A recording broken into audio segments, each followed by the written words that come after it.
पर देवऋषि तो मन में यही विचार करते हैं, देवऋषि मन में यही विचार करते हैं कि कन्या तो हमारे गले में ही जयमाल डालेगी, क्योंकि मुझसे सुंदर कोई है नहीं। और ऋषि बहुत खुश थे। अरे जयमाल जिस समय लेकर के ओ कन्या सभा में आई,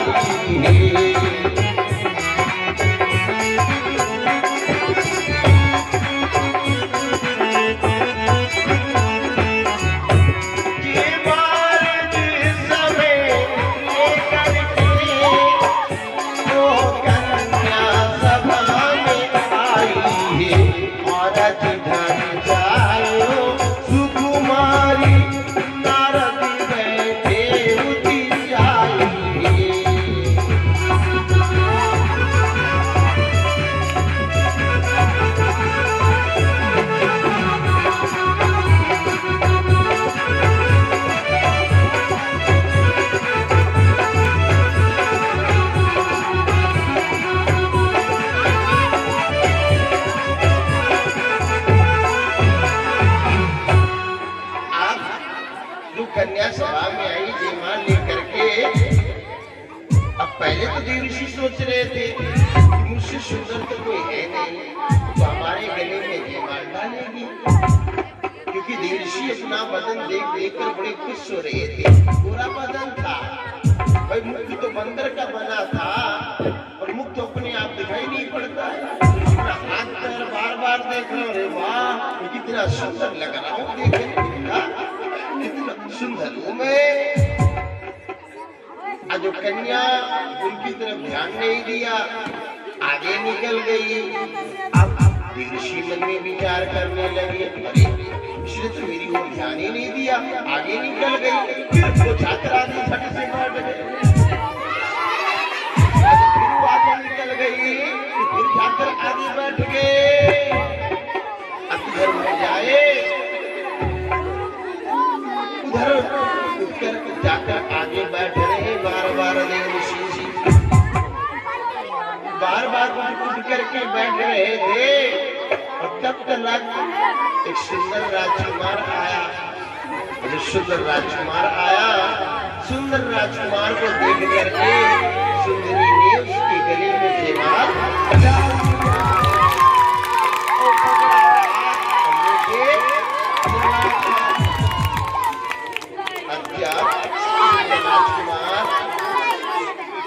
सुंदरी को अब देवऋषि को बड़ा दुख हुआ, देवऋषि का मुंह लटक गया, ऐसा लगा मेरा सब कुछ खो गया है।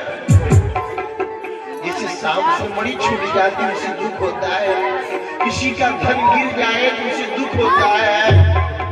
इसी प्रकार देवऋषि भी अपना मुंह लटका करके बैठ गए। जब अपना मुंह लटका करके बैठ गए, भोलेनाथ के गण भी तो ब्राह्मण के रूप में आए थे तमाशा देखने के लिए। अब देवऋषि को मुंह लटका देख करके उनको हंसी आ गई, और जब हंसने लगे देखो तो देवऋषि का सब मुंह लटकाए बैठे, देखो तो जब देवऋषि को थोड़ा क्रोध आ गया, अपना मजाक कर रहे हो, ये हंसी कर रहे हो। उन दोनों ने कहा, अरे देवऋषि क्या मुंह लटकाए बैठे हो, जाकर पहले अपना मुंह तो देखो शीशे में।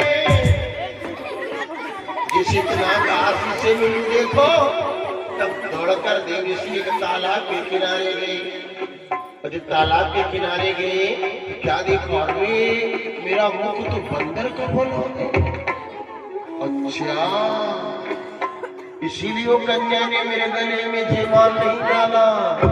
हम सोच रहे थे कि मेरी तरफ नजर क्यों नहीं कर रही है, इसका मतलब भगवान ने मेरे साथ छल किया है। अब इनका क्रोध बढ़ गया। अब क्रोध जब बढ़ा तो मन में विचार आया, अब जाकर मैं भगवान को श्राप दे दूंगा, उन्होंने मेरे साथ छल किया है। तो जल्दी जल्दी से जा रहे थे प्यारे, और उधर उस सुंदर राजकुमार और कोई नहीं, तो श्री हरि नारायण ही थे। उस सुंदरी का हाथ पकड़े लिए जा रहे थे। अचानक देवर्षि की नजर पड़ी। अरे ये तो वही है जिसको मैं पाना चाहता था। अच्छा, अब ये देखकर फिर तो दर्द और बढ़ गया। अच्छा, भगवान ने मेरे साथ इसीलिए छल किया है, इसीलिए मुझे बंदर का मुख बनाया क्योंकि खुद इसे पाना चाहते थे। देवर्षि क्रोध में आकर कहने लगे, अरे भगवान आप कितनी चालाक हैं, कितने होशियार हैं। जब समुद्र मंथन हुआ, विष निकला तो भोलेनाथ को दे दिया, और जब लक्ष्मी जी निकली तो तुमने अपना लिया। हम यही सोच रहे थे कि आप हमेशा असुरों के साथ छल करते हो, और आज मुझे पता चल गया है अपने के लिए कि आप किसी के साथ भी छल कर सकते हो। तुमने मेरे साथ भी छल कर दिया। इस स्त्री को पाने के लिए तुमने मुझे बंदर का मुख दे दिया। आज मैं श्राप देता हूं, जिस स्त्री के लिए तुमने हमें बंदर का मुख बनाया है, इस स्त्री के लिए तुम्हें दर दर भटकना होगा, फिर तुम्हें बंदरों से मदद भी मांगनी होगी। जिस इतना श्राप दिया, अब भगवान ने जो माया के द्वारा सुंदरी को प्रकट किया था उसे गायब कर दिया, और जिस सुंदरी को गायब किया, अब देवर्षि देखने लगे, अरे सुंदरी गई तो कहाँ गई, कहाँ गई सुंदरी।